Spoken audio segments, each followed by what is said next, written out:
Bonjour à tous, je suis Arnaud Romanet-Pérou, fondateur de la plateforme de crowdfunding immobilier Upstone et professeur de finance immobilière.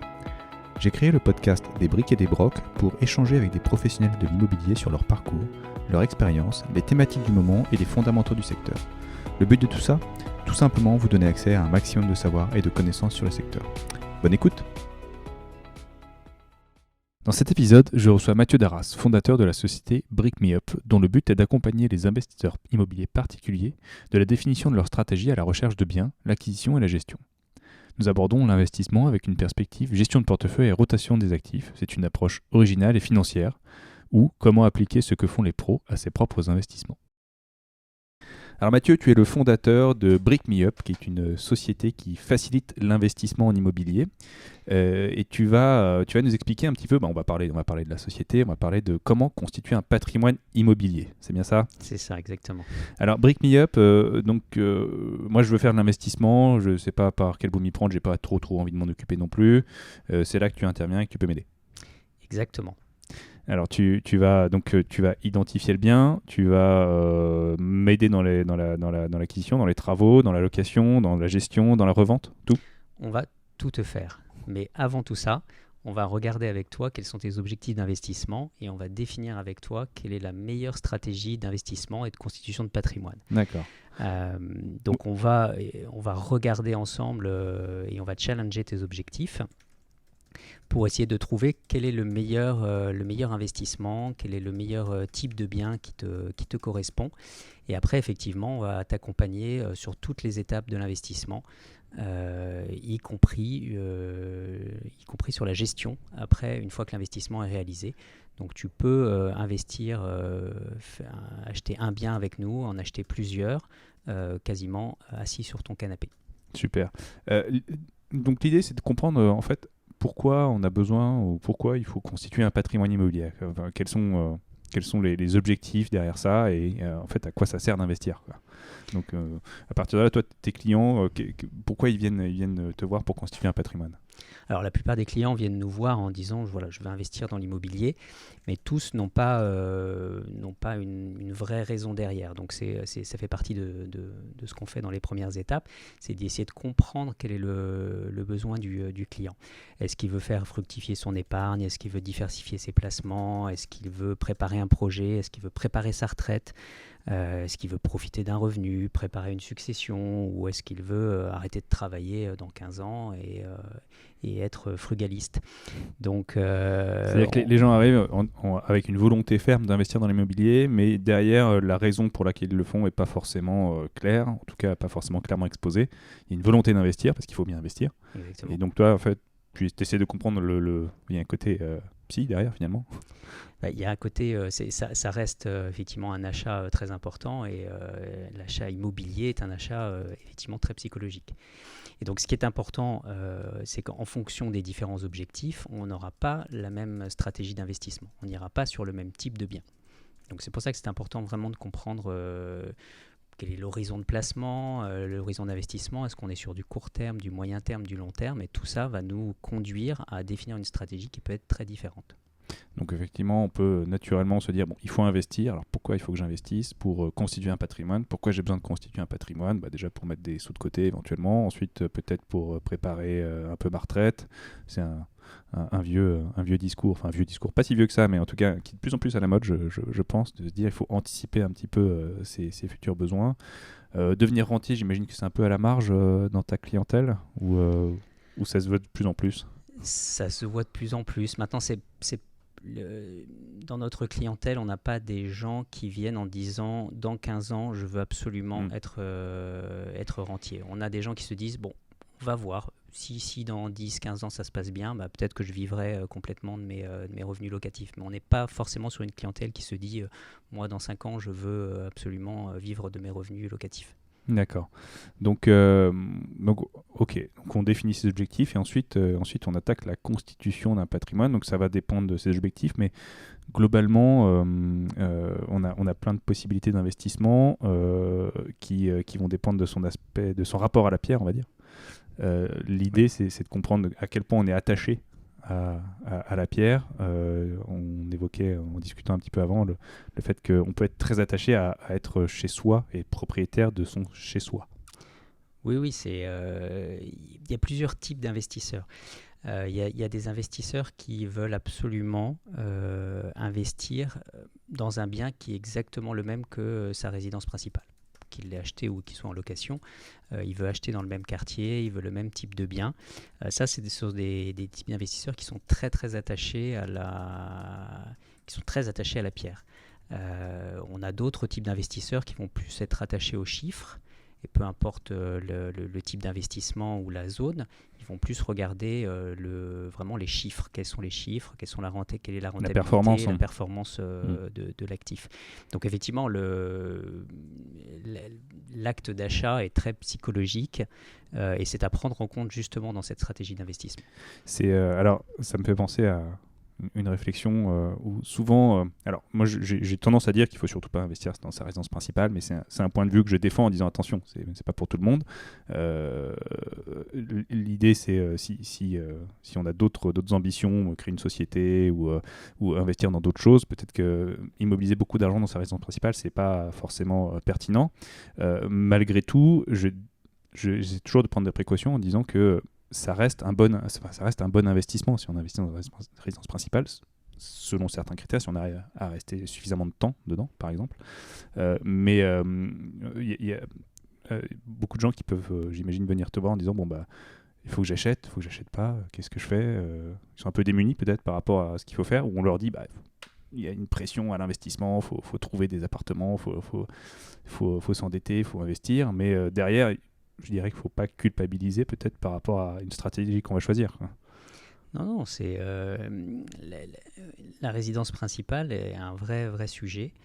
Et les personnes qui sont très très attachées à la pierre vont probablement d'abord investir dans la résidence principale. Et la résidence principale, ça reste le meilleur investissement possible. C'est un investissement qui est défiscalisé. Donc c'est important et il n'y a pas de plus-value au moment de la revente. Hein. Et donc si vous partez sur une logique où vous achetez votre résidence principale, vous la revendez 5 ans plus tard parce que vous avez besoin d'une chambre en plus ou parce que vous déménagez, ça reste le meilleur investissement que vous puissiez faire. Maintenant, si vous n'avez pas un rapport à la propriété qui est très important, dans ce cas-là, il vaut mieux partir sur de l'investissement locatif, parce que l'investissement locatif, il y a de la fiscalité.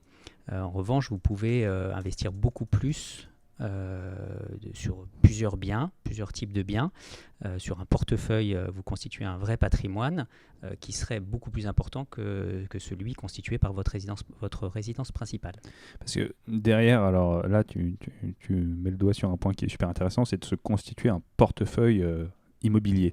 C'est pas souvent hyper intuitif dans le sens où on a quand même l'image que l'immobilier c'est très cher. Alors c'est cher globalement, c'est cher. Les valorisations sont fortes. Comment retomber sur les pattes ? C'est beaucoup d'argent, voilà tout simplement. Sans jugement, c'est beaucoup d'argent. Du coup, se dire en fait il faut acheter 5, 6, 7 appartements, ça se fait pas en claquant des doigts comme un portefeuille boursier. Ça c'est jouable parce qu'on a l'effet de levier. Oui. Donc l'effet de levier, on emprunte à la banque et comme on a du loyer derrière, on peut investir un peu plus. Et toi, je ne sais pas si c'est ton dada ou ce que tu peux recommander, c'est de se constituer un portefeuille d'investissement immobilier. Oui, c'est ce que j'aurais tendance à conseiller. Après, il faut regarder les capacités financières de chaque investisseur. Mais même un investisseur qui n'a pas des très gros moyens, on aura tendance à lui conseiller de se constituer un portefeuille qui sera constitué de plusieurs actifs. Pourquoi ? Parce qu'il faut limiter son risque et il faut savoir faire des achats et des reventes en fonction des opportunités et des évolutions du marché. Donc on aura toujours tendance à aller privilégier plusieurs achats, même si vous achetez 2 biens à 100 000 euros, ça pourrait être plus intéressant qu'un bien à 200 000 euros. Ce qui est alors, j'ai l'impression que c'est pas forcément hyper intuitif de raisonner comme ça sur l'immobilier, dans le sens où finalement, avec une stratégie de constitution de portefeuille comme celle-ci, on va acquérir plusieurs biens. En fait, j'ai l'impression qu'on enlève beaucoup de pression sur le fait qu'on fait un investissement et ça doit être le bon. On se dit, on va investir dans plusieurs biens, déjà plusieurs locataires, moins de risque locatif. Ensuite, On peut avoir des typologies sur lesquelles on investit qui sont un peu différentes. Là, on va quoi? Oui, tout à fait. Alors, ce que j'ai tendance à dire, c'est qu'un investissement immobilier, c'est d'abord un investissement financier. Comme on l'a dit tout à l'heure, c'est beaucoup d'argent. Et donc, du coup, il faut raisonner. Il faut se constituer un portefeuille immobilier comme on se constituerait un portefeuille boursier. Avec des achats de biens avec des gros potentiels de plus-value à la revente, par exemple. On va être sur des biens spéculatifs.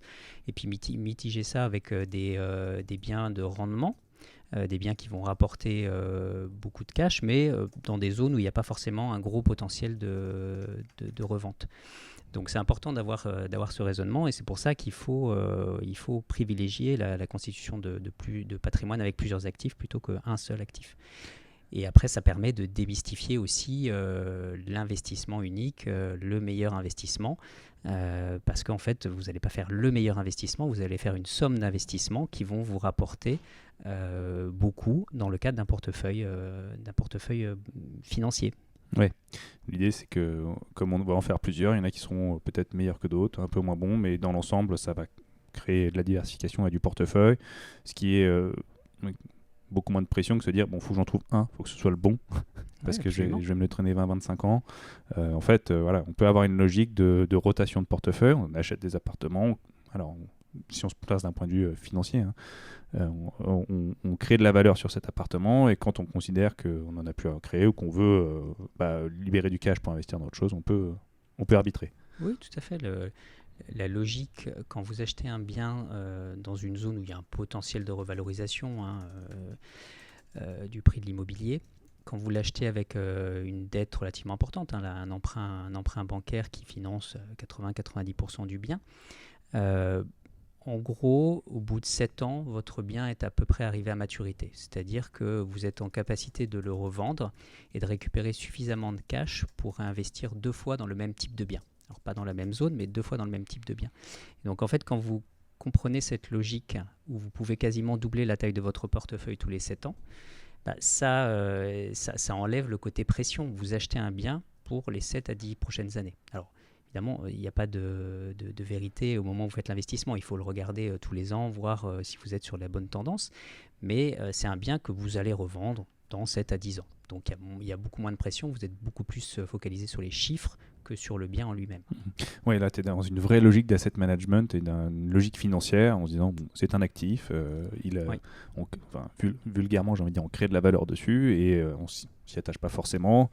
En tout cas, on en achète plusieurs et on fait un portefeuille. Et à partir de là, on fait de la gestion d'actifs. Donc, on fait tourner le portefeuille, on fait des investissements, on fait grossir la boule de neige. Et c'est un peu l'objectif. Ouais.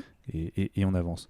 Donc ça, alors, on va rester un peu dans la partie financière pour ensuite essayer de s'en extraire un peu parce que ça reste de l'immobilier. Donc, l'immobilier, c'est pas que des chiffres et il y a beaucoup d'aspects collatéraux. L'idée, c'est de comprendre qu'est-ce que la différence entre le cash flow et le TRI d'un investissement. Qu'est-ce que le risque associé au cash flow par rapport à la rentabilité d'un actif. On peut se dire, voilà, on me promet du 12-15% de renta. Qu'est-ce que je dois comprendre derrière et quelle est la création de valeur totale sur un investissement? Alors oui, il y a beaucoup de débats sur les indicateurs de l'investissement. On parle beaucoup de rendement locatif, qui est grosso modo le montant des loyers sur la valeur des biens. Ça, c'est un indicateur qui est très intéressant pour comparer plusieurs investissements au moment où vous faites l'investissement. Mais vous comprendrez assez rapidement que la valeur du bien n'augmente pas à la même vitesse que la valeur des loyers. Et du coup, votre rendement locatif a tendance à baisser dans la durée. Sauf si la valeur de votre bien baisse, mais elle aura tendance à baisser dans la durée.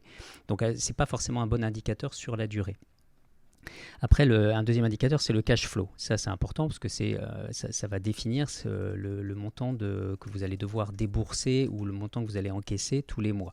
Donc ça, c'est un indicateur très important qui ne va pas forcément vous donner une valeur de l'investissement. Ça ne va pas vous dire est-ce que c'est un bon investissement ou un mauvais investissement. Par contre, c'est un critère qui est très important pour savoir si vous êtes en capacité financière de faire cette acquisition. Et puis il y a un autre indicateur qui est le TRI, le taux de rendement interne, qui est en fait une formule de calcul assez complexe, mais qui prend en compte l'ensemble des flux financiers de l'investissement. Alors c'est quoi les flux financiers de l'investissement? C'est l'apport que vous allez mettre, et c'est également tous les loyers que vous allez recevoir, et vous allez enlever toutes les dépenses qui sont ce qu'on appelle les dépenses obligatoires, les taxes foncières, les assurances propriétaires non occupants, les charges de copropriété si vous êtes en copropriété, et puis des charges de gestion locative éventuellement. Mais ça va prendre aussi en compte l'ensemble des charges aléatoires, c'est-à-dire la vacance locative. Quand vous avez entre deux locataires, vous pouvez avoir quelques jours de vacances locatives, voire quelques semaines de vacances locatives. Et puis les charges d'entretien aussi, qui sont des charges aléatoires. À un moment, vous allez peut-être avoir une chaudière à changer, vous allez peut-être avoir un coup de peinture à donner tous les 5 ans entre deux locataires. Donc toutes ces charges aléatoires, il faut les mesurer parce qu'elles vont avoir un impact sur votre rentabilité. Et le TRI prend également en compte la valeur de revente du bien. Et donc, tous ces flux financiers mis bout à bout sont pris en compte dans le TRI. Le TRI va vous donner une valeur moyenne annuelle de votre investissement.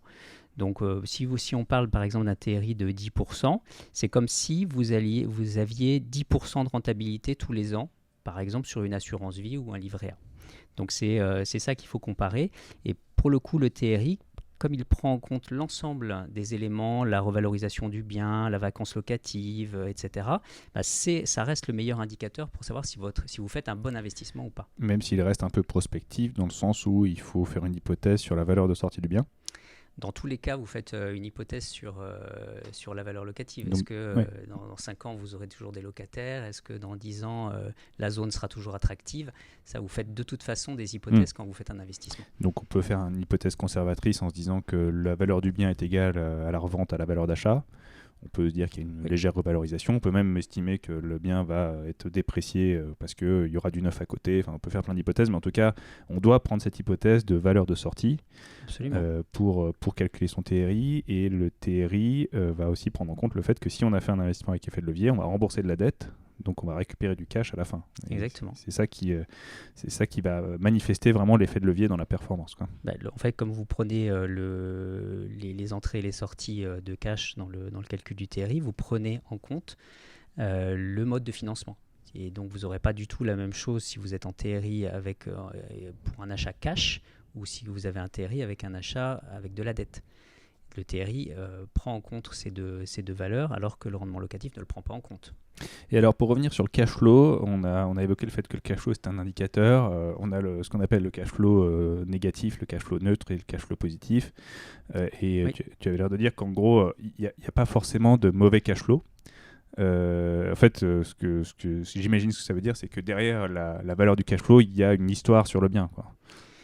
Oui, le cash flow, comme j'ai dit tout à l'heure, c'est vraiment ce qui va vous permettre de savoir si vous êtes en capacité de faire l'investissement ou pas. Par exemple, vous pouvez avoir un cash flow négatif où vous avez 200 ou 300 euros à rajouter tous les mois. Ça peut être un investissement sur Paris, par exemple, que vous achetez avec une dette relativement importante.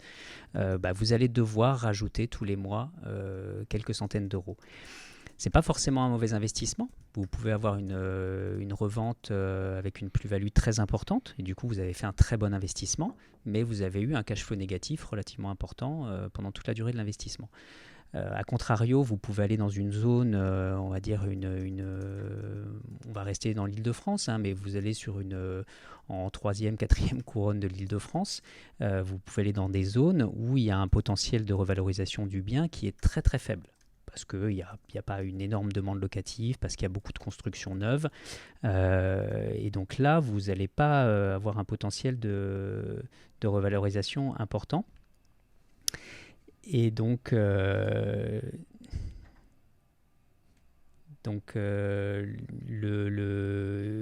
allez peut-être avoir du cash flow positif sur cette zone-là. Mais comme vous n'avez pas un potentiel de revalorisation important, l'investissement sera peut-être moins bon que celui sur Paris. Mais Oui, c'est-à-dire que la stratégie d'investissement va être un peu différente où on peut chercher à générer du cash flow positif ou du cash flow. Enfin, est-ce qu'on va chercher à générer du cash flow négatif? Généralement, un investisseur, il veut un peu le beurre et l'argent du beurre. Il aimerait bien avoir un cash flow positif et une forte revalorisation. Mais ce que tu expliques, c'est qu'on ne peut pas tout avoir, généralement, sauf bonne surprise. Mais en tout cas, si on a un cash flow négatif, c'est qu'on achète peut-être quelque chose en placement où les rentabilités sont relativement faibles, mais sur lequel on peut espérer D'ailleurs, on peut espérer, on parle de la région parisienne, alors là, je mets les pieds dans le plat. On a eu des grosses revalorisations ces dernières années. On peut se dire que ça va peut-être un peu se calmer en ce moment. Mais encore une fois, on n'a pas de boule de cristal, donc Oui. restons méfiants. Mais aujourd'hui, si on investit dans Paris, on peut se dire qu'on aura un cash flow probablement négatif. Si on va mais on peut espérer un potentiel de revalorisation plus fort que si on va en deuxième, troisième couronne où la valeur du bien sera un peu plus faible, le loyer devrait être un peu plus élevé, donc transformer ça en cash flow positif, mais avec un potentiel de revalorisation plus faible parce que c'est pas l'endroit, quoi. Bah, bon, pour le coup, sur l'exemple de Paris, je pense qu'il y a plus de potentiel de revalorisation en région parisienne que sur la ville de Paris elle-même. Mais pour revenir à ta question sur le cash flow, c'est pas, ça doit pas être le Graal de l'investissement. C'est vraiment, on regarde le cash flow par rapport à ses capacités d'investissement. Si je ne suis pas en capacité de mobiliser 300 ou 400 euros tous les mois pour mon investissement immobilier, d'ailleurs qui ne sera pas forcément tous les mois, hein, ça sera peut-être 3 000 euros pour un ravalement ou 5 000 euros pour un ravalement au bout de 5 ans. Mais si on le lisse sur la durée d'investissement, ça peut être 300 à 400 euros par mois. Si on n'a pas cette capacité-là, on ne va pas investir forcément sur Paris. Ou alors on a 200 000 euros d'apport et on l'achète cash. Mais ce n'est pas forcément le meilleur investissement. Donc il ne faut pas vraiment avoir... Il n'y a pas forcément de lien entre le cash flow et la revente et le potentiel de revente. Simplement, je dis le cash flow, c'est un élément qui ne va pas donner l'information est-ce que c'est un bon ou un mauvais investissement, c'est plutôt une information qui va dire est-ce que je suis en capacité de le faire ou pas de le faire. Mais du coup, c'est plus un lien avec la stratégie. C'est plus en lien avec la stratégie. En fonction de ce que j'ai envie de faire en matière d'investissement, je peux m'orienter vers du cash flow positif ou du cash flow négatif parce que ça correspond à ma stratégie. Il ne faut pas faire les choses à l'envers. Il ne faut pas trouver un bien et se dire bon, comment je le rentre dans les cases C'est un élément de la stratégie de constitution de portefeuille et ça ne doit pas être le Saint Graal. D'accord.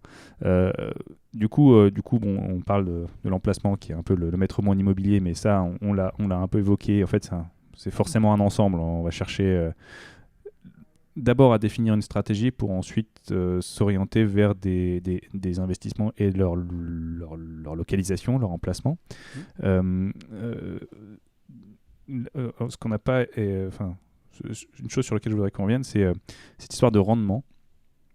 On pourrait être pareil, au même titre que le cash flow, le rendement, c'est une indication un peu spot de la performance potentielle d'un actif.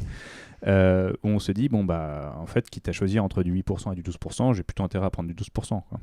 Mais il ne faut pas oublier que plus les rendements sont élevés, plus les risques associés sont élevés. Donc, quel est le risque d'une rentabilité qui peut facilement paraître hyper attractive, quoi. C'est sûr, comme tu le dis, les rentabilités très importantes cachent aussi des risques importants. Donc le rendement locatif en lui-même est un très bon indicateur, comme le cash flow, mais il ne faut pas lui accorder plus d'importance que ça. Parce qu'effectivement, comme tu dis, du 12% de rendement locatif, ça peut-être cacher le fait qu'entre deux locataires, enfin peut-être des difficultés pour trouver des locataires et que peut-être qu'entre deux locataires, vous allez avoir 3 à 6 mois de vacances locatives. Et 3 à 6 mois de vacances locatives, c'est énorme sur la rentabilité d'un investissement. Donc il faut faire attention à ça et évidemment, plus le rendement locatif est important et meilleur sera l'investissement. Mais il faut le regarder avec justement ce qu'apporte le TRI, c'est-à-dire tous les aléas que votre investissement peut avoir. Donc tout ça, c'est pour définir les indicateurs financiers d'un investissement. Donc on définir sa stratégie, voir un petit peu ce qu'on cherche et dans quoi on veut investir, les calculs de performance. Après, quand on essaye de...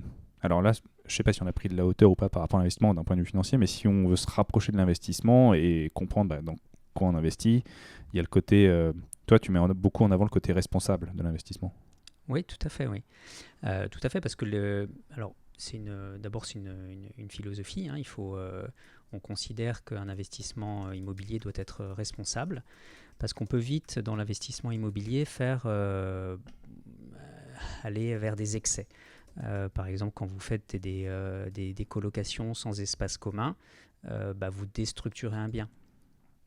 Et à la revente, c'est difficile de le revendre puisque vous allez cibler du coup plutôt une population d'investisseurs. Donc vous limitez le champ des acheteurs. Donc le fait de raisonner constitution de portefeuille, vous allez au moment de l'investissement faire un investissement en pensant tout de suite à la revente. Donc vous allez réfléchir à la revente et la façon dont vous allez optimiser votre bien, vous allez le faire de façon responsable en vous disant il vaut mieux que derrière que ça soit revendu à un investisseur ou à une famille par exemple. Donc vous aurez plus de chances de le revendre votre bien derrière.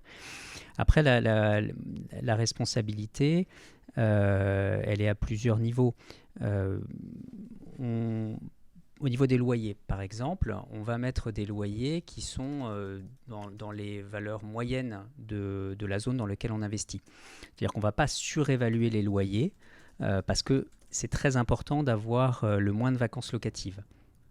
Je vais prendre un exemple en région parisienne, dans le nord de la région parisienne, une petite colocation de 3 chambres. 4 jours de vacances locatives par an supplémentaire, ça va représenter une moins-value de 4 000 € sur votre investissement sur une durée moyenne de 7 ans, on va dire. Donc ça peut être relativement significatif et donc il vaut mieux baisser un tout petit peu son loyer de 10-15 €, ça peut être significatif, de 10-15 € pour être sûr d'avoir des locataires qui vont rester le plus longtemps possible. D'abord, vous trouverez plus de locataires. En plus de ça, ils resteront dans le bien. Ils le traiteront de façon très correcte parce qu'ils sont pas forcément dans un bien de passage. Ils ont fait le choix de venir sur ce bien, donc il sera forcément mieux entretenu. Et puis le locataire, au bout d'un moment, s'il a envie de partir, il va regarder autour de lui et il n'aura pas forcément des biens qui seront moins chers. Donc c'est la garantie. C'est gagnant-gagnant. Vous avez un locataire qui a un loyer qui est dans les valeurs moyennes de marché, et puis vous avez un locataire qui reste. Donc Oui. l'investisseur est gagnant. Le point sur le loyer, c'est de se dire si je vise un petit peu trop, mon locataire va probablement trouver une meilleure opportunité à un moment et donc rester moins longtemps. Ça va me mettre de la vacance, donc perte de cash flow. Et ce que j'ai gagné en plus par rapport à mon loyer de marché, en fait, potentiellement, je le ruine avec des semaines ou des jours de vacances dans mon bien, quoi. Faites le calcul, si vous augmentez ne serait-ce que de 20 € le loyer par rapport à une valeur moyenne de marché, ça vous fait 240 € par an en plus, effectivement. Mais si vous mettez 15 jours de plus pour le louer, faites le calcul par rapport à votre loyer moyen, vous allez être perdant. Donc c'est important vraiment que la vacance locative soit le plus faible possible dans un investissement. Donc le côté responsable, c'est déjà anticiper, enfin ne pas déstructurer complètement un bien pour l'archi-optimiser en mettant un maximum de chambres avec la disparition d'espace commun, parce que ça peut détruire de la valeur sur le moyen long terme à la revente. Oui, bon, évidemment la gestion des loyers pour ne pas... pour jouer la carte du long terme en se disant si j'ai un loyer qui est au niveau du marché, voire un petit peu en dessous du marché, j'ai un locataire qui reste globalement parce que c'est plus intéressant pour lui de rester et donc c'est intéressant pour moi. Après, il y a dans la responsabilité de l'investissement, il y a peut-être... dans un précédent podcast, on évoquait le fait que les institutionnels avaient disparu un petit peu du marché de l'investissement et que, en gros, la responsabilité de l'investissement dans le locatif résidentiel était maintenant entre les mains des investisseurs privés.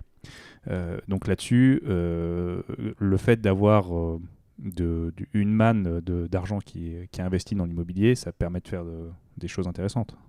Oui, ça permet de faire des choses très intéressantes. Alors, là, j'évoquais la responsabilité que chacun peut mettre dans ses propres investissements, le loyer, la structuration du bien pour la revente.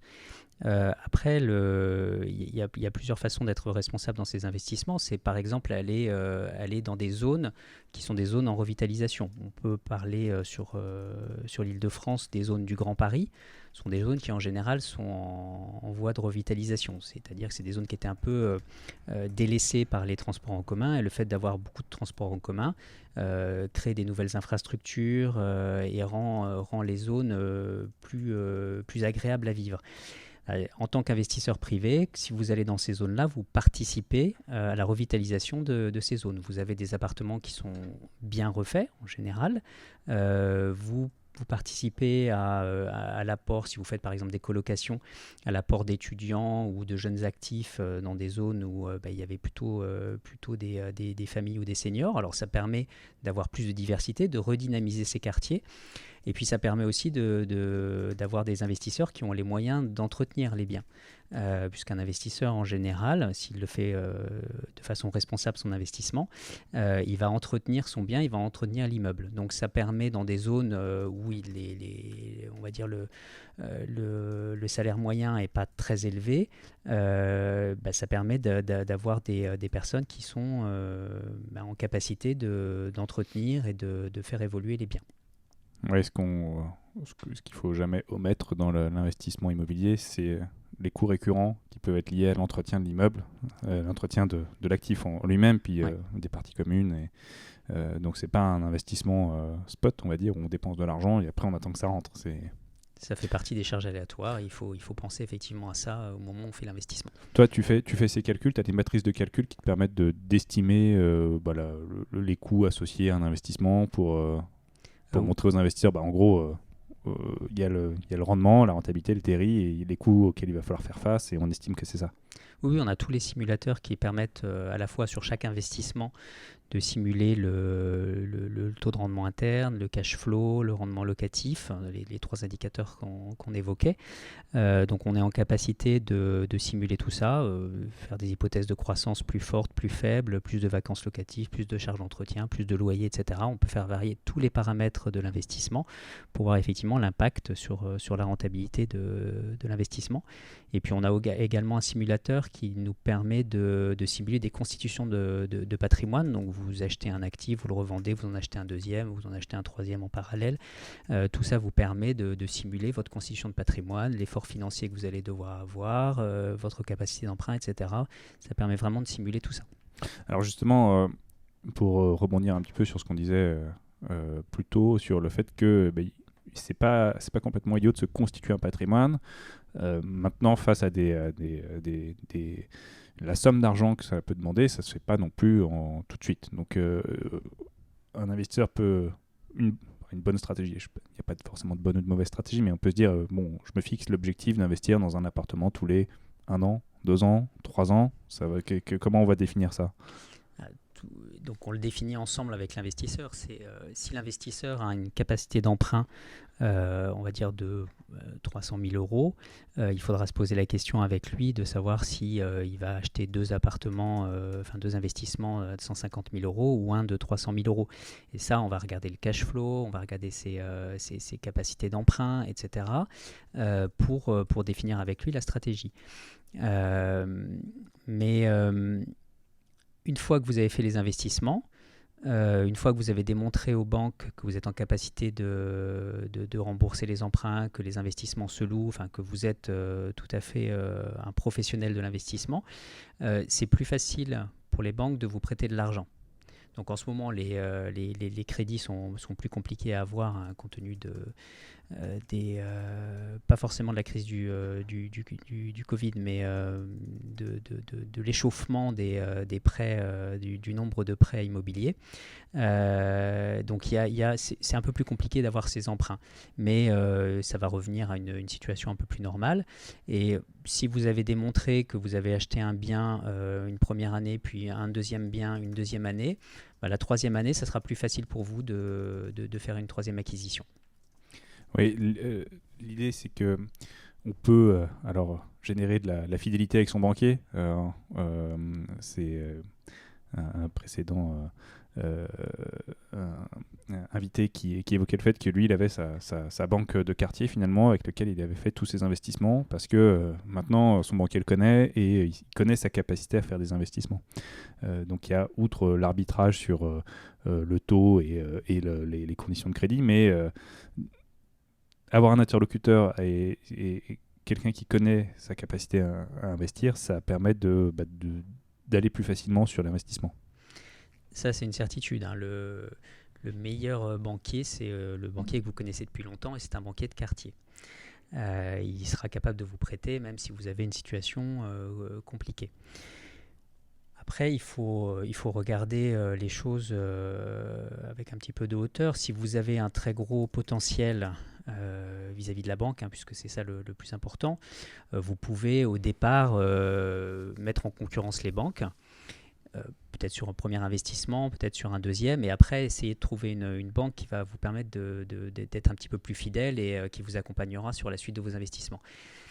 Donc, c'est sûr qu'à terme, il faut quand même absolument privilégier la relation avec la banque, et plutôt d'ailleurs, on va dire, des banques mutualistes que les grands réseaux qui finalement, avec le changement de conseiller permanent, vous aurez du mal à avoir un conseiller fidèle. D'accord. D'ailleurs, comment on calcule sa capacité d'emprunt pour estimer sa capacité d'investissement? C'est en fonction du salaire? Oui, c'est en fonction de vos revenus. Vous allez prendre vos revenus, vous allez prendre les loyers également, et vous allez faire en sorte que votre emprunt, votre remboursement d'emprunt ne dépasse pas 33 à 35% de vos revenus. Donc c'est ça. Et quand on fait un investissement locatif, ce ratio est calculé un petit peu différemment, dans le sens où on a du revenu supplémentaire avec les loyers? Oui, alors avec les loyers, il y a plusieurs types, il y a plusieurs façons pour les banques de regarder les investissements. Traditionnellement, il y avait trois critères. Il y a le critère, vous prenez tous vos revenus, y compris les revenus locatifs, alors 70, 80, 100% des revenus en fonction des différentes banques, et vous mettez votre remboursement d'emprunt en face, et il faut que le remboursement d'emprunt soit pas plus de 33% de vos revenus globaux. Après, il y avait un deuxième critère qui était le calcul différentiel, hein, où on prenait 70-80% des loyers, on mettait de chaque investissement pris individuellement, et vous mettiez en face le remboursement relatif à chaque bien. Et ça vous permettait de savoir si vous aviez un impact sur votre capacité d'emprunt ou pas. Et le troisième critère, c'était le volume global de dette, hein, par rapport à vos capacités de remboursement. Aujourd'hui, les banques ont tendance à regarder quasiment exclusivement le revenu global. Donc la partie différentielle est beaucoup moins regardée. En tout cas, si on n'est pas sur des très gros profils, le différentiel ne va pas trop être regardé. Ça reviendra. D'accord. Donc, un premier investissement, on regarde ses revenus, on prend 30-35% de cette valeur, et c'est globalement sa capacité d'emprunt. Bon, après, ça, pléthore de sites internet permettent de le calculer aussi très bien. Mais l'idée, c'est de se dire, bon, j'ai cette capacité d'investissement, ensuite je définis ma stratégie, j'achète un ou deux biens, mais si je me projette dans une stratégie de constitution de patrimoine, il va falloir que je rachète des biens plus tard. Oui. Donc, comment je fais pour en racheter plus tard? Il faut que je gagne plus d'argent. Alors, le plus tard, il faudra gagner plus d'argent ou pas. Oui. Éventuellement revendre des biens. Mm-hmm. Tout ça est à regarder vraiment année par année en fonction de votre situation. Effectivement, vous pouvez avoir un changement de situation, une augmentation de salaire, un changement de poste, qui fait que vous êtes en capacité d'emprunter plus. Ou alors vous revendez un bien pour en racheter deux autres parce que vous avez acquis beaucoup plus d'apports. Avec le capital, avec le cash récupéré par la vente de votre bien, vous avez beaucoup plus d'apports pour en racheter deux autres, par exemple. C'est ce que tu évoquais tout à l'heure en disant, bon, globalement, au bout de 5, 6 ans, 7 ans, on a de quoi vendre un bien pour en acheter deux. Oui. Peut-être qu'on peut le faire un peu avant, pas en acheter deux, mais un et demi, ou des plus petits biens, ou un plus gros bien. Enfin, on peut faire tourner le patrimoine plus tôt. Oui, tout à fait. Après, ce que je te disais, c'est que tu peux, sur le premier achat, voire le deuxième achat, la banque va vraiment regarder ta capacité d'emprunt globale, hein, tous tes revenus rapportés à ton remboursement d'emprunt. Au troisième achat, il va peut-être plus regarder le différentiel. Donc, il va plutôt faire le calcul différentiel.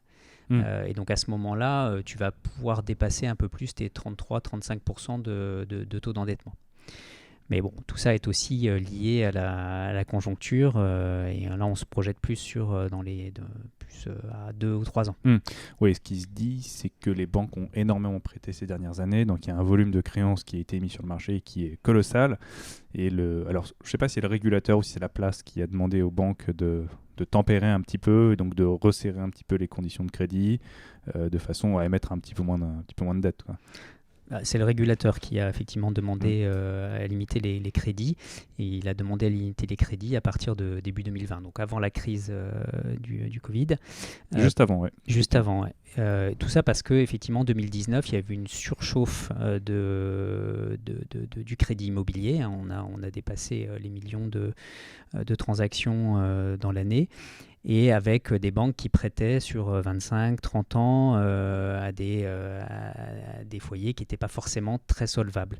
Et donc les autorités de régulation ont dit stop, arrêtez, vous reveniez à des critères de solvabilité tels qu'on les définit, c'est-à-dire 33% de taux d'endettement, pas plus de 25 ans, etc., etc.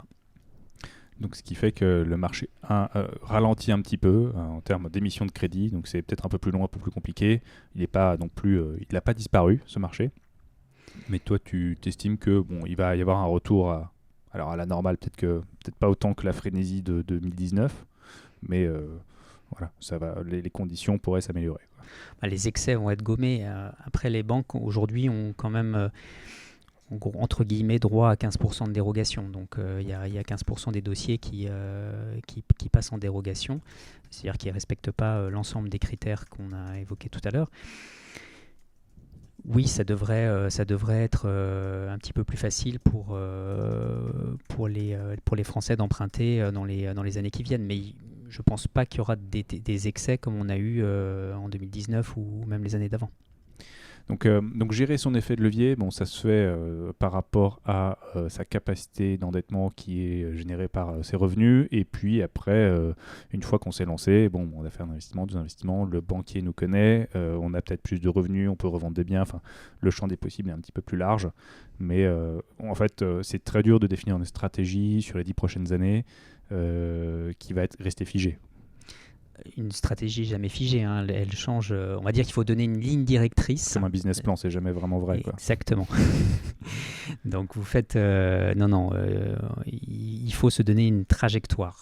La stratégie, c'est plus une trajectoire, et puis regarder tous les ans. Probablement, ça suffit de regarder ça tous les ans. Tous les ans, vous regardez la valeur de vos biens, vous regardez l'état, la vacance, comment on paye les locataires, comment ça se passe, et puis vous regardez également ce qu'il y a sur le marché, et vous êtes derrière en capacité de faire les bons arbitrages. Et alors, un point important, c'est la fiscalité par rapport à tous ces investissements. Alors, il y a la fiscalité par rapport aux revenus fonciers qui sont générés par l'investissement, la fiscalité par rapport à la plus-value générée à la revente. L'idée, c'est de dire, on fait quand même un investissement, cet investissement génère du revenu et ce revenu est taxé. Oui. Alors, comment est-il taxé ? Alors, il y a deux grands types de régimes fiscaux dans l'investissement immobilier. Vous avez le meublé, le LMNP, et puis vous avez le régime général qu'on appelle déficit foncier. Alors, avant toute chose, si tu fais rien, tu t'es le barème progressif de l'impôt sur le revenu et les prélèvements sociaux. C'est ça, hein ? Je me trompe complètement. Oui, sur les revenus fonciers, oui. Donc tu as 17,2 de prélèvements sociaux aujourd'hui, plus ta tranche marginale d'imposition. Oui, tout à fait. C'est ça. Mais ce qu'on évoque, c'est qu'après, il y a des modalités d'investissement qui permettent d'avoir d'autres régimes fiscaux. Ça, c'est le régime général en fait, que tu as décrit. Donc, qui est le régime, si vous faites rien de spécifique, si vous louez votre appartement tel quel en résidence principale à une personne, vous êtes sur ce type de fiscalité. C'est le régime général. C'est pour ça qu'on l'appelle le déficit foncier, c'est qu'en général, les personnes qui investissent sur de l'ancien, parce que c'est de ça dont on parle pas de neuf avec de la défiscalisation, on parle vraiment d'un investissement dans l'ancien. En fait, ils vont faire des travaux, et les travaux vont générer probablement la première année un déficit. C'est-à-dire que les loyers, vous prenez les loyers, vous soustrayez les charges, les intérêts d'emprunt et les travaux, il y a de fortes chances que vous soyez négatif. ce négatif va venir impacter vos revenus d'activité. Et donc vous allez avoir un gain fiscal. Donc c'est ça qu'on appelle le déficit foncier. Évidemment, vous êtes plafonné, il y a une certaine complexité là-dedans, mais c'est le régime général. Après, si vous avez un autre régime qui a été créé à l'origine pour favoriser l'investissement dans les logements étudiants, qui est le LMNP, le location meublée non professionnelle, et là qui vous permet, c'est une niche fiscale qui vous permet d'utiliser l'amortissement du bien, c'est-à-dire c'est une notion d'entreprise, l'amortissement, mais vous bénéficiez de la fiscalité du particulier. Alors ça veut dire quoi très concrètement? C'est-à-dire que vous allez créer un amortissement. Alors c'est l'amortissement par composant, c'est un peu compliqué, mais globalement vous prenez la valeur du bien, vous prenez le bâti, le terrain, vous prenez les meubles, etc. et vous créez une sorte de charge fictive qu'on va appeler un amortissement et qui donc va réduire qui va venir en moins des loyers au même titre que les charges classiques, plus les intérêts d'emprunt. Et du coup, ça vous permet d'avoir pendant un certain nombre d'années, si vous faites bien votre investissement, qui permet de gommer la fiscalité. Vous allez être en négatif, vous allez avoir un compte de résultat négatif tous les ans, et du coup, vous n'allez pas payer d'impôts. Et donc ça, c'est le LMNP. Quand je disais que vous bénéficiez de la fiscalité du particulier, c'est-à-dire que le LMNP vous permet d'avoir au moment de la revente une taxation qui va être calculée sur la base du prix de vente moins le prix d'achat. Alors on ne prend pas en compte ces fameux amortissements. On ne prend pas en compte ces amortissements. Dans une entreprise, vous les prendriez en compte.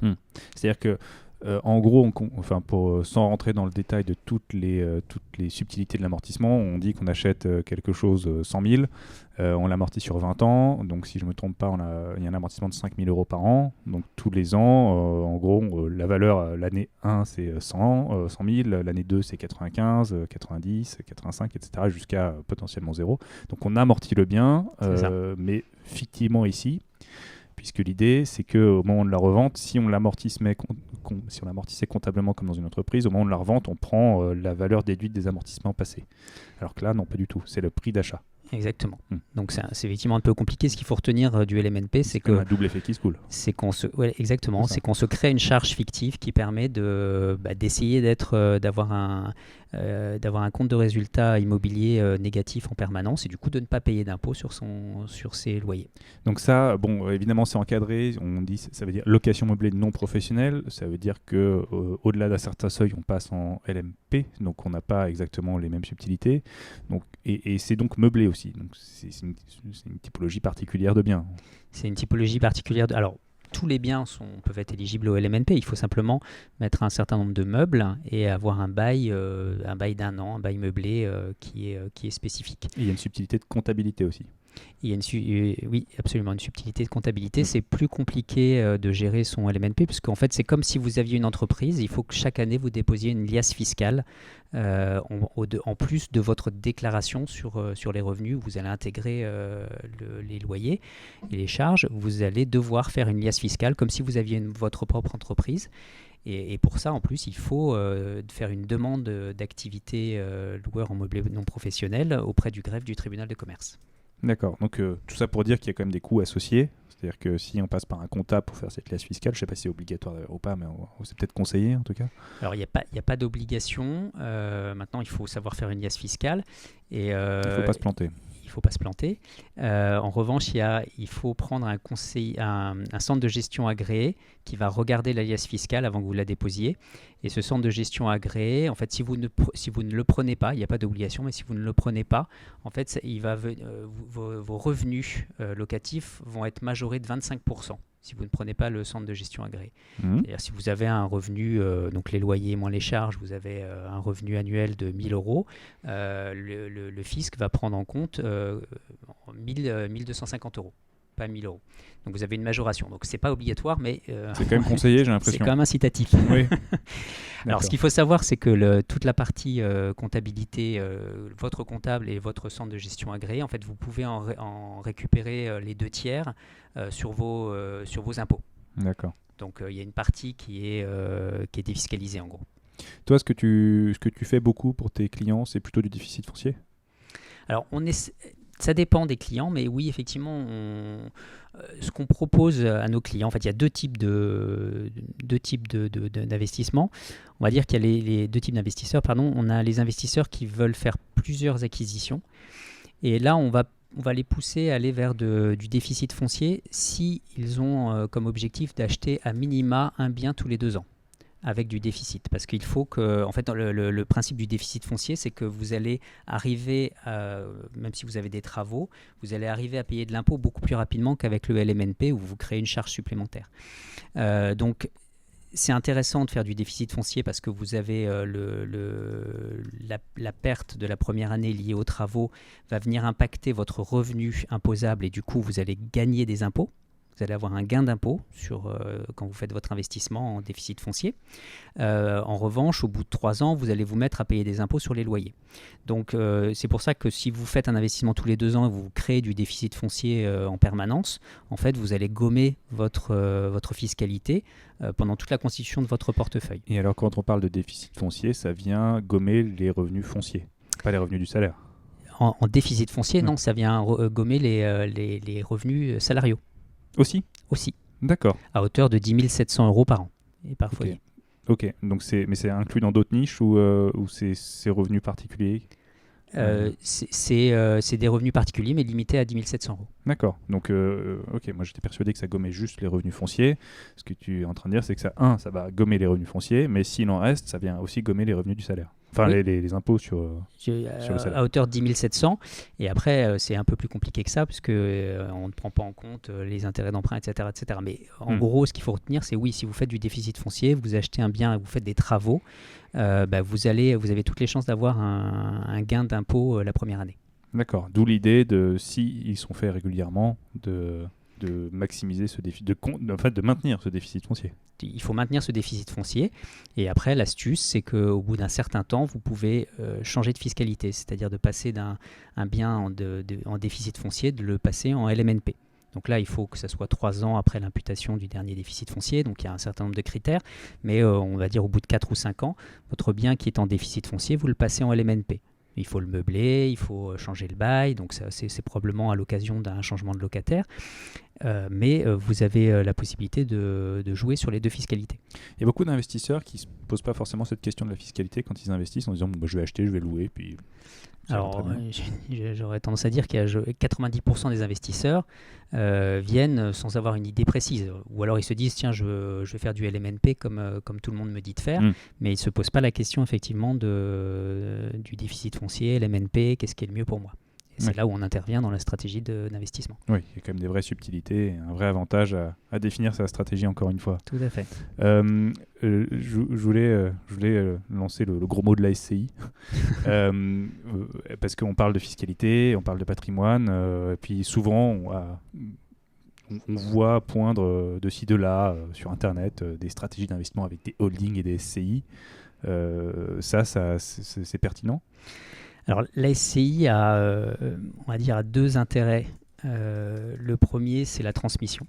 Vous pouvez inclure vos enfants dans une SCI, et ce qui vous permet, derrière, avec des subtilités fiscales, de faire de la transmission à vos enfants, tout à fait légalement, bien sûr. Et l'autre intérêt, c'est de mettre autour d'un même investissement un certain nombre d'investisseurs qui ne sont pas forcément de la même famille. C'est plus facile à gérer puisqu'en indivision, soit vous investissez au travers d'une SCI, soit vous investissez en indivision, on va dire de façon schématique. Et en indivision, il faut que 100% des indivisaires soient d'accord avec les décisions prises.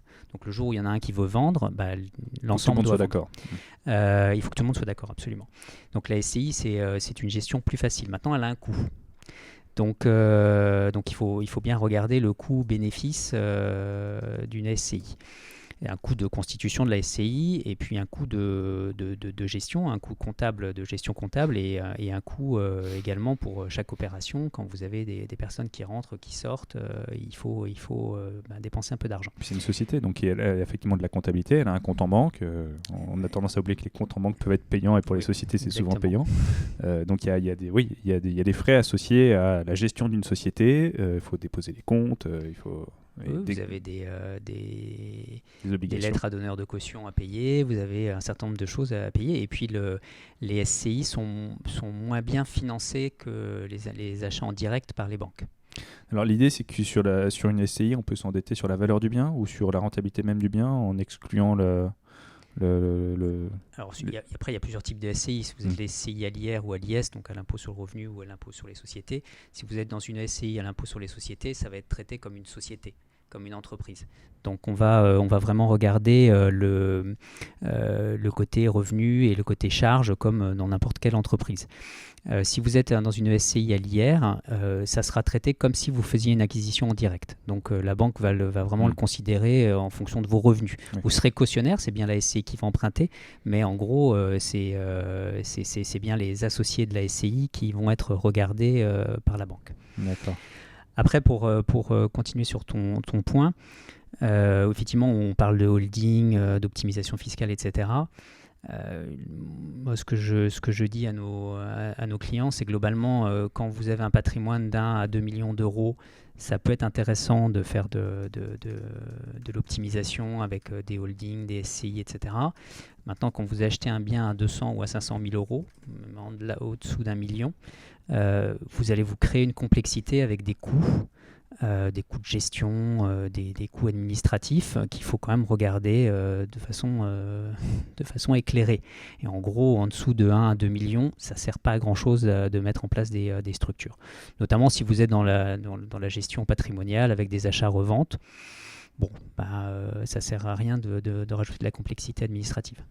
Et d'ailleurs, donc, on évoquait le fait que ça peut être intéressant dans des manœuvres de transmission. On parle souvent d'investir pour le futur et d'investir dans un cadre long terme et de transmission à ses enfants. Est-ce que c'est quelque chose qu'il faut anticiper très tôt ou c'est quelque chose qu'il faut avoir en tête quand on fait de l'investissement immobilier ? Il faut l'avoir en tête et après il faut savoir, on parlait au début de l'entretien des personnes qui sont très attachées à la pierre. Vous allez avoir des gens qui veulent acheter un bien et qui voudront jamais s'en séparer. Donc ça, là-dessus, il va y avoir il faut dès le départ penser à la transmission quand vous êtes dans cette logique-là. Et pour la grande majorité des investisseurs qui n'ont pas forcément ce rapport à la pierre très charnel, tout dépend de l'âge. Si vous avez 50 ans et que vous commencez à investir pour la retraite, pensez effectivement à la transmission si nécessaire. Quand vous avez 40 ans, quand vous avez 30 ans, les biens, vous allez les acheter, vous allez probablement les revendre. Donc, vous ne pensez pas forcément à la transmission dès le départ. Vous commencerez à y penser au bout de 5 ans, quand vous aurez 50 ou 60 ans. Ouais, donc c'est pas la peine de mettre la charrue avant les bœufs. Et là, on est vraiment dans une logique d'investissement financier. Il faut se dire, si on sort de ces investisseurs qui ont un rapport charnel à la pierre, c'est du financier, donc ça va tourner. On va probablement revendre les actifs bien avant d'être en capacité de les transmettre. Donc oui, chaque chose en son temps, quoi. Au moment de faire tourner le patrimoine, quand on approche les 50-60 ans, peut-être qu'il faut commencer à anticiper des choses, mais c'est peut-être pas la peine de tirer trop tôt, quoi. Absolument. Ok, super. Bon, on en sait bien plus sur la constitution du patrimoine. Merci, en tout cas en immobilier. Merci à toi. Avec grand plaisir. Pour rappel, du coup, Brick Me Up, parce qu'on en a un petit peu parlé au début, on peut en reparler à la fin. L'idée, c'est d'accompagner les gens dans l'investissement. Tu aides les investisseurs à définir leur stratégie, à identifier les biens, à trouver les biens, à les acheter, à les financer et à les gérer. Exactement, on définit avec eux la meilleure stratégie de constitution de portefeuille ou d'achat unique, c'est une stratégie aussi. On leur trouve des biens qui vont correspondre à leurs besoins. On fait tout le suivi administratif, financement, suivi notarial, audit d'acquisition, parce que c'est quand même très important de regarder le bien en amont, avant l'acquisition. Rénovation. Travaux de rénovation donc qu'on assure nous-mêmes, et derrière gestion locative qu'on fait également nous-mêmes. C'est-à-dire on a internalisé toutes les fonctions à part la partie notariée, la partie courtage.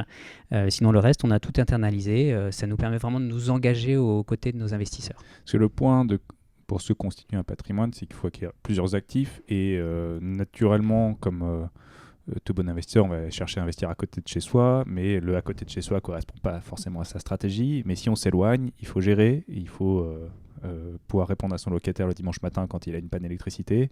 Là, tu proposes une solution qui permet d'investir pas forcément à côté de chez soi, dans différents endroits. Et comme c'est géré, finalement, on n'a pas ce pain point, ou en tout cas cette complexité de gestion pour résoudre des problèmes partout en France, quoi. Oui, tout à fait. On assure complètement la gestion. Alors, pas encore partout en France, mais pour l'instant, effectivement, en Île-de-France, on assure complètement la gestion des biens. Et donc, l'investisseur est absolument tranquille. Il est informé de tout ce qui se passe sur son bien, mais il n'a pas à intervenir lui-même. Et aujourd'hui, vos zones d'investissement, puisque c'est des choses qui évoluent avec le temps, comme on le sait, c'est plutôt vers où ? Alors, on est sur l'Île-de-France. On est très présent sur l'Île-de-France, notamment sur les zones du Grand Paris. Donc couronne sud, couronne nord de l'Île-de-France. Dans les zones étudiantes en Île-de-France également, dans les grandes zones étudiantes.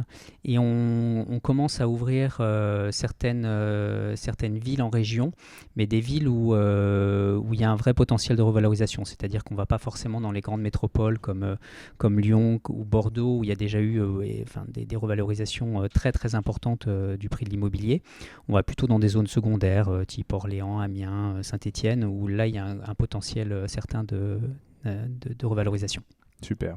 Bon, en tout cas, on mettra tes coordonnées dans la description de ce podcast pour que les investisseurs qui ont envie de se découvrir investisseurs puissent te contacter et voir ça avec toi. En tout cas, merci beaucoup pour toutes ces précisions. Merci à toi, Arnaud. Avec grand plaisir. À bientôt. À bientôt.